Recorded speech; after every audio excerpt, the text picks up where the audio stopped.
Welcome back to my YouTube channel important reagent lecture series में lecture number 3 के अंदर आज हम बोरॉन ट्राइफ्लोराइड रिएजेंट के बारे में डिस्कशन करने वाले हैं। आज के वीडियो लेक्चर में डिस्कशन करेंगे why BF3 use as a Lewis acid catalyst in organic reaction.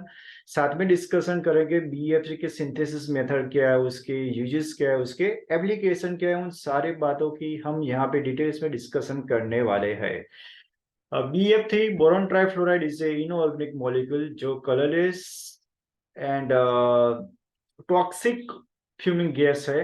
BF3 में बोरॉन का जो एटॉमिक नंबर है वो 5 है, इसलिए उसका electron configuration 1s2 2s2 2px1 होगी। यानी कि ग्राउंड स्टेट की इलेक्ट्रॉन कॉन्फ़िगरेशन के अंदर जो आउटर मोस्ट ऑर्बिटल है वो 2s2 2px1 होगी, जिसमें 2s2 के अंदर 2 इलेक्ट्रॉन होगी और 2px ऑर्बिटल के अंदर 1 इलेक्ट्रॉन होगी। जब हम इसको एनर्जी देते हैं तो 1 इलेक्ट्रॉन शिफ्ट होकर 2py ऑर्बिटल में चला जाएगी। यानी कि एक्साइटेड स्टेट के अंदर आप देख सकते हैं 2s के अंदर 1 इलेक्ट्रॉन होगी और 2p ऑर्बिटल के अंदर 2 इलेक्ट्रॉन वहां पे होगी, एक 2px में एक 2py में। तो BF3 मॉलिक्यूल के केस के अंदर बोरॉन मेटल 3 फ्लोरीन एटम से वहां पे कोवैलेंट बॉन्ड से वहां पे अटैच होगी। तो वहां पे अभी भी आप देख सकते हैं जो आउटर मोस्ट ऑर्बिटल है वहां पे वैकेंट ऑर्बिटल है। तो वैकेंट ऑर्बिटल होने के कारण उस बोरॉन की जो ऑक्टेट होगी वो इनकम्प्लीट होगी, और due to incomplete octet of boron वो ऑलवेज इलेक्ट्रॉन एक्सेप्टिंग नेचर दिखाता है from lone pair of electron having element, जैसे कि नाइट्रोजन, सल्फर, हेलोजन, ऑक्सीजन। और जो species always lone pair of electron accept nature दिखाता है हम उसे लुईस एसिड कहते हैं। इसलिए हम इजीली कह सकते हैं BF3 is use as a Lewis acid catalyst in organic reaction.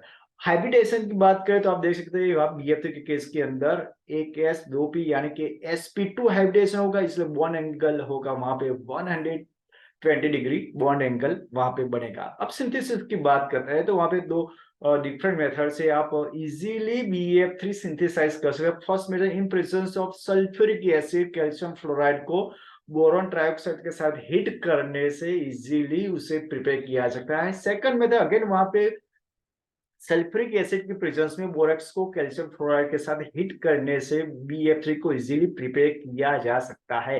अब यूजेस के बारे में डिस्कशन करते हैं तो BF3 as a Lewis acid catalyst organic reaction में यूज किया जाता है, और वो normally lone pair of electron having element से इलेक्ट्रॉन पेयर एक्सेप्ट करके पोटेंशियल इलेक्ट्रोफाइल जनरेट करता है। तो डिफरेंट केमिकल रिएक्शन के अंदर BF3 यूज किया जाता है as a Lewis acid catalyst. First reaction है फ्रीडल-क्राफ्ट रिएक्शन। वैसे तो फ्रीडल-क्राफ्ट रिएक्शन दो टाइप्स को होते हैं, फ्रीडल-क्राफ्ट अल्काइलेशन, एसाइलेशन। दोनों रिएक्शन के अंदर हमें मालूम है जो मोस्ट कॉमनली यूज किए जाने वाला लुईस एसिड कैटलिस्ट वो है anhydrous Al, but some case के अंदर BF3 भी वहां पे यूज किया जाता है।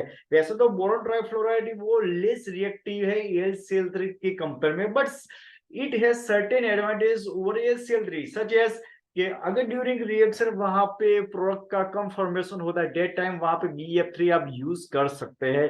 सेकंड है कि AlCl3 के कंपेयर में BF3 है वो lawn pair of electron having element nitrogen है, ऑक्सीजन है, ऐसे एलिमेंट के साथ वो स्टेबल कोऑर्डिनेशन कॉम्प्लेक्स का फॉर्मेशन देते जिसके कारण वहां पे गुड एल्ड वहां पे मिलती है। अगर वहां पे आपका अल्काइल रिएजेंट अल्कोहल है, एसिड है, ईथर है, जैसे इलेक्ट्रोफिलिक रिएजेंट है जो आमतौर पे वाटर अल्कोहल जैसे बाय प्रोडक्ट वहां पे प्रोड्यूस करते हैं, तो उसके साथ एक सुटेबल कैटलिस्ट है AlCl3 के कंपेयर में। अब अल्काइलेशन की बात करते हैं। ड्यूरिंग अगर रिएक्शन सब्सट्रेट में अल्का ग्रुप का अटैचमेंट होता है तो इसे अल्काइलेशन प्रोसेस कहते हैं।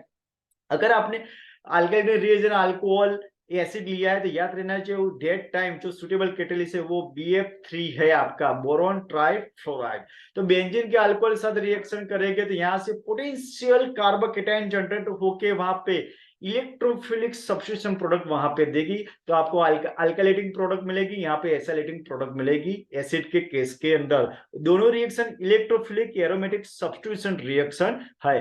थर्ड रिएक्शन अगर आप किसी सब्सट्रेट का अल्काइलेशन करवाते हैं इन प्रेजेंस ऑफ BL3, याद रहना चाहिए आपका जो अल्काइल रिएजेंट है वो अल्काइल फ्लोराइड होना चाहिए। अगर अदर अल्काइल हैलाइड है तो उस केस में आपको प्रोडक्ट नहीं मिलेगी। आप देख सकते हैं यहाँ पे अल्काइल फ्लोराइड दिया है, अल्काइलेटिक रिएजेंट, यानी कि आपकी प्रोडक्ट होगी यहाँ पे आइसोप्रोपाइल बेंजीन। अगर आपने बेंजीन की BF3 की प्रेजेंस में अगर आपने वहां पे क्लोरोफ्लोरो प्रोपेन के साथ रिएक्शन करवाते हैं तो याद रहना चाहिए यहां से पोटेंशियल कार्बोकेटाइन जनरेट होगा, यहां से नहीं होगा, क्योंकि वो अदर अल्काइल हैलाइड के साथ रिएक्शन नहीं देता इन प्रेजेंस ऑफ BF3। और यहां से आपको सबस्ट्रेट पे अटैचमेंट होगा, यानी कि हेलो अल्काइल ग्रुप के अटैचमेंट करवाना है एरोमेटिक रिंग पे, तो वहां पे BF3 वहां पे एक इफेक्टिव वहां पे लुईस एसिड कैटलिस्ट है।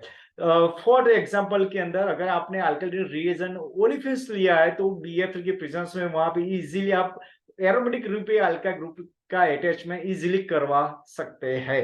अगर आपने कोई सर्टेन सब्सट्रेट लिया है जस्ट लाइक नेप्थलीन और उसकी अल्कोहल के साथ रिएक्शन करवा दे इन प्रेजेंस ऑफ BF3 और इन प्रेजेंस ऑफ AlCl3, तो वहां पे डिफरेंट आइसोमर का फॉर्मेशन होगा। अगर आपने BF3 की प्रेजेंस में उसकी रिएक्शन करवाई है नेप्थलीन के अल्कोहल के साथ, तो वहां पे 1,4 डाइअल्काइल नेप्थलीन का फॉर्मेशन होगा। बट आपने AlCl की प्रेजेंस में रिएक्शन करवाई है तो 2,5 डाइअल्काइल नेप्थलीन का फॉर्मेशन होगा, यानी कि डिफरेंट आइसोमर का फॉर्मेशन होगा। एसाइलेशन ड्यूरिंग रिएक्शन वहां पे एसाइल ग्रुप का अटैचमेंट होता है तो हम उसे एसाइलेशन कहते हैं। और ड्यूरिंग और एसाइलेशन रिएक्शन हमें मालूम है एसाइलियम आयन का फॉर्मेशन होता है। तो एसाइलेटिंग रिएक्शन नॉर्मली दो टाइप्स के यूज किए जाते हैं, या तो एसिडिक एनहाइड्राइड या तो एसाइल हैलाइड। तो अगर एलिफेटिक कीटोन की एसिडिक एनहाइड्राइड के साथ BF3 की प्रेजेंस में रिएक्शन करवाते हैं तो यहाँ पे क्या हमें मालूम है यहाँ की इलेक्ट्रोफिलिक सब्स्टिट्यूशन रिएक्शन होती है, यानी हाइड्रोजन का रिप्लेसमेंट एसाइल ग्रुप के थ्रू होके वहां पे डाइकीटोन का फॉर्मेशन होगा। अगर एरोमेटिक कीटोन लिया है उसकी एसिडिक एनहाइड्राइड के साथ BF3 की प्रेजेंस में रिएक्शन करवाते तो उस केस में भी डाइकीटोन का फॉर्मेशन होगा। दोनों ही रिएक्शन इलेक्ट्रोफिलिक सब्स्टिट्यूशन रिएक्शन है।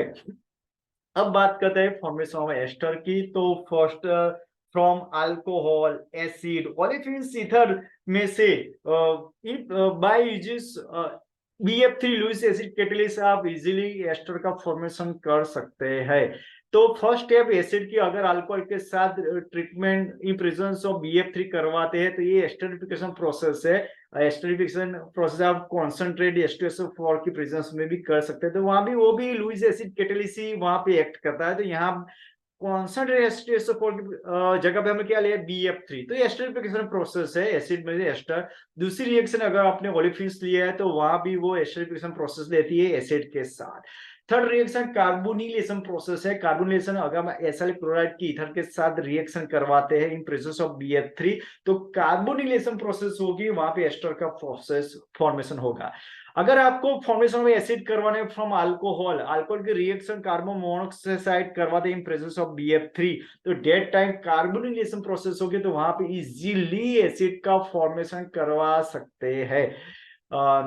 नेक्स्ट फोर्थ रिएक्शन है nitration sulphonation. Nitration sulphonation reaction में हमें मालूम है जहां पे कॉन्सेंट्रेट H2SO को as a Lewis acid catalyst use करते हैं, और जो आपका जो नाइट्रेशन में जो आपका रिएजेंट है वो है कॉन्सेंट्रेट HNO3 जो नाइट्रिक एसिड है, और जो सल्फोनेशन रिएक्शन में उसमें जो H2SO है वो आपका रिएजेंट होगा। तो दोनों केस के अंदर आप हमें मालूम है दोनों केस के अंदर H2SO4 जो वो लुईस एसिड कैटलिस्ट यूज किया जाता है। नाइट्रेशन में ड्यूरिंग रिएक्शन नाइट्रो ग्रुप का अटैचमेंट होता है, सल्फोनेशन में ड्यूरिंग रिएक्शन वहां पे एरोमेटिक ग्रुप पे SO3H ग्रुप का अटैचमेंट होता है।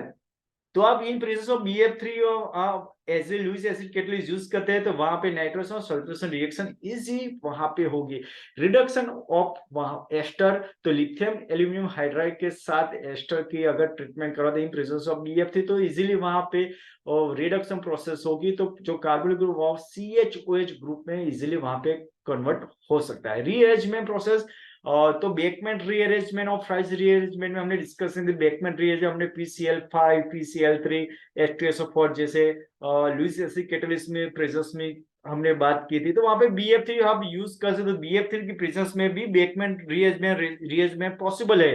वैसे जो हमने फ्राइज रीअरेंजमेंट की बात की थी फिनोलिक एस्टर के, जहाँ पे AlCl3 हमने यूज किया था, तो BF3 भी आप यूज कर सकते हैं। बेकमैन रिएजेंट में सब्स्टिट्यूटेड एमाइड का फॉर्मेशन होता है, जहाँ पे जो हाइड्रोक्सी ग्रुप का जो एंटी पोजीशन में जो ग्रुप प्रेजेंट है उसका migration from carbon to electrodeficient nitrogen होने के कारण हमें सब्स्टिट्यूटेड एमाइड का फॉर्मेशन होता है।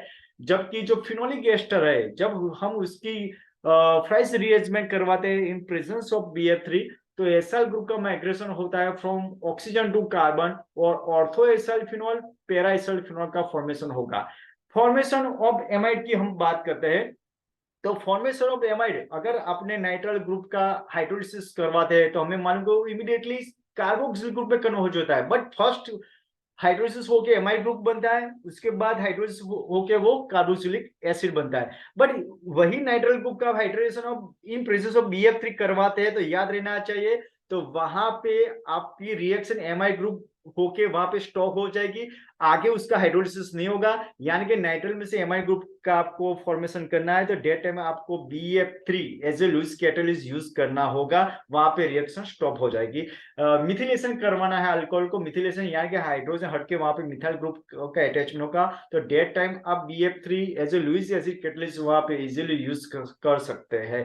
पोलीमराइजेशन आइसोब्यूटिलीन की BF3 की प्रेजेंस में रिएक्शन करवा -100 डिग्री सेल्सियस टेम्परेचर पे, तो वहां पे हाई मोलिकुलर वेट पॉलीमर का फॉर्मेशन होगा। तो इस वीडियो लेक्चर में कौन कौन सी केमिकल रिएक्शन में BF3 as a Lewis acid catalyst use किया जाता है उसकी हमने डिटेल्स में डिस्कशन की। अगर मेरा यूट्यूब चैनल, मेरी ये लेक्चर आपको पसंद आए तो मेरे यूट्यूब चैनल को लाइक करें, सब्सक्राइब करें और वीडियो शेयर करें। Okay, thank you.